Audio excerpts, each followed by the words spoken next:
میں اپنی فوج کے بارے میں اتنی بات جانتا ہوں کہ بنیادی طور پر وہ مسلمان اور ان کے اندر اسلامی جذبات بھی ہیں، لہذا یہ بات مجھے مستبعد لگتی ہے کہ وہ اس معاملے میں بالکل خاموش بیٹھے ہوئے ہوں اور انہوں نے اس سلسلے میں کوئی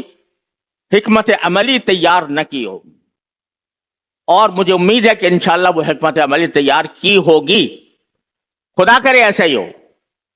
ورنہ اگر ایک مرتبہ اسرائیل اس وقت کامیاب ہو گیا تو وہ صرف فلسطین تک محدود نہیں رہے گا، وہ پورے علاقے کو اپنی لپیٹ میں لے لے گا، اور یہ ایسا سانپ ہے جس کو اگر اس وقت اس کا سر نہ کچلا گیا تو پھر وہ دوسرے ملکوں کی طرف بھی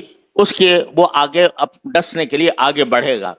لہذا سارے مسلمان ملکوں کو ایسی حکمت عملی تیار کرنے کی ضرورت ہے کہ جس کے ذریعے اس فتنے کا خاتمہ ہو سکے، اور پھر ہر مسلمان کے جو عام مسلمان ہے وہ خود جا کر تو وہاں پر لڑنے کی اس میں طاقت نہیں ہے، اگر چلا بھی جائے ہجوم وہاں جا کر تو فائدہ کوئی نہیں، لیکن جو امداد پہنچا سکتا ہے وہ امداد اس کو پہنچائے۔ ایک چھوٹی سی کوشش، بہت چھوٹی سی کوشش ہم نے بھی شروع کی ہے، کچھ مالی امداد ان لوگوں کو پہنچانے کی جو غزہ میں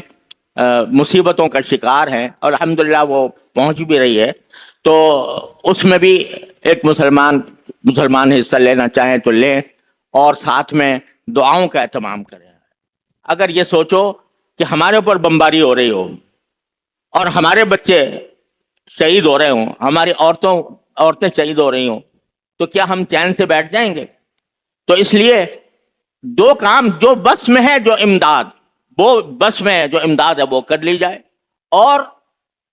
ساتھ میں اللہ تعالیٰ سے رجوع کیا جائے۔ بندے کا کام یہی ہے کہ اپنے امکانی کوشش کرے اور پھر اللہ تعالیٰ سے رجوع کرے کہ اللہ تبارک و تعالیٰ اپنے فضل و کرم سے کم من فئۃ قلیلۃ غلبت فئۃ کثیرۃ باذن اللہ کا مظاہرہ اس موقع پر دکھا دے۔ اللہ تعالیٰ ہم سب کو اس کی توفیق عطا فرمائے۔ وآخر دعوانا الحمدللہ رب العالمین۔